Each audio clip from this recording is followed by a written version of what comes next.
Сәлеметсіздер ме, құрметті студенттер? Бүгін біздің тақырыбымыз дағы қосымшасы. Сегодняшняя наша тема аффикс дағы. Но это я так коротко в названии написала. На самом деле есть несколько фонетических вариантов.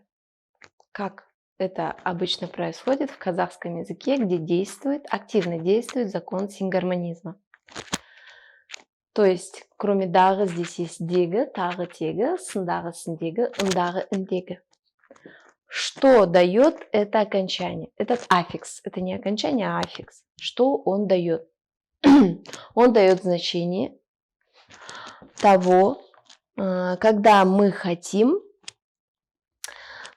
чтобы когда мы хотим коротко рассказать о предметах, принадлежащих кому-либо или расположенных на определенном месте.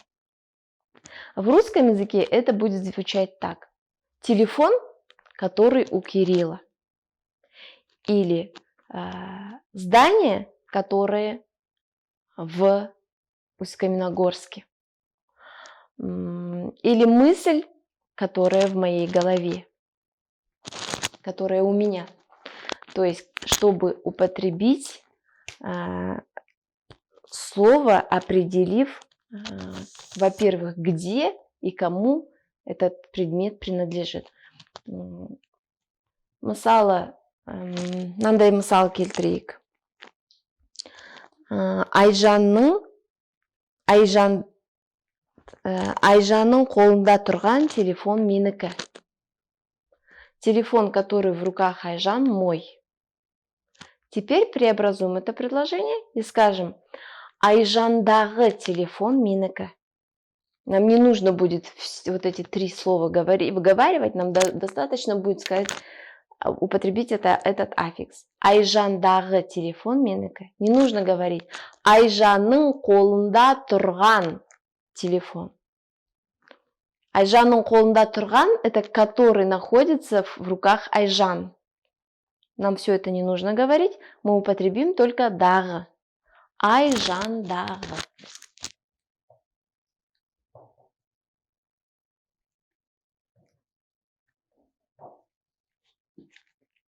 Данный аффикс здесь дает значение, который у Айжан.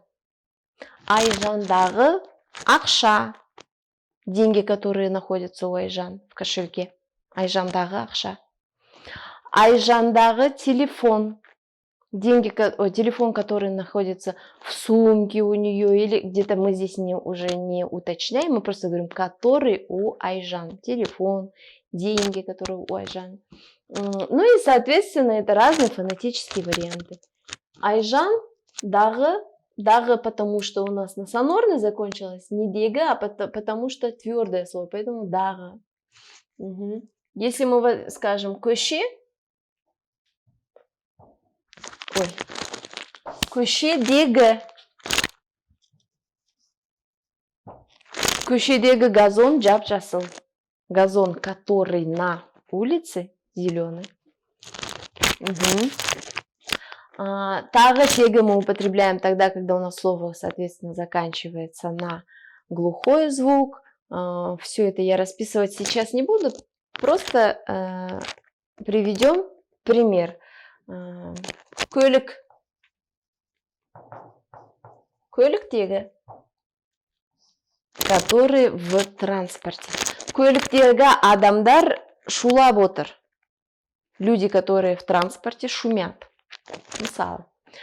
Теперь есть вот такая группа этого аффикса. Этот аффикс то же самое значение, но только он добавляется тем словам, которые стоят в притяжательной форме третьего лица. А когда мы употребляем притяжательную форму у третьего лица, это у нас уже есть в предыдущих уроках. В уроках вы можете найти на данную тему видеограмматику и прослушать ее. Сейчас напомню, чтобы было яснее, притяжательное лицо третьего лица.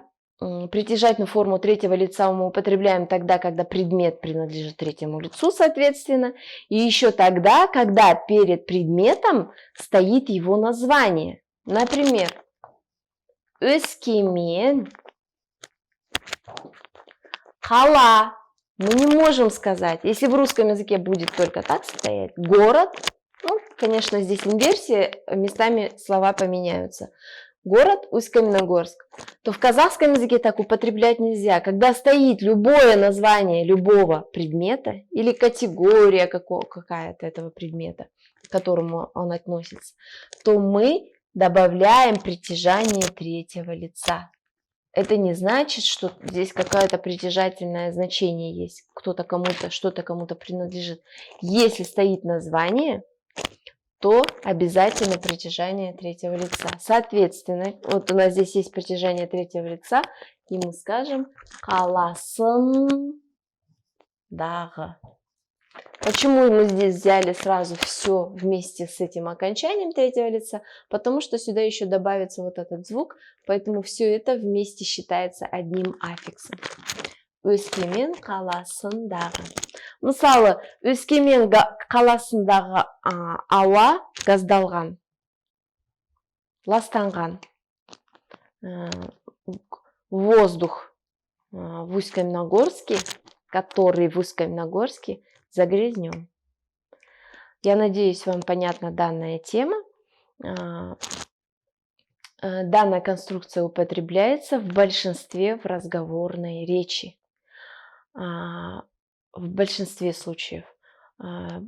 Я прошу вас выполнить всю практику, все грамматические задания по данной теме. Сіздерге сәттілік тілеймін. Назарларыңызға көп рахмет.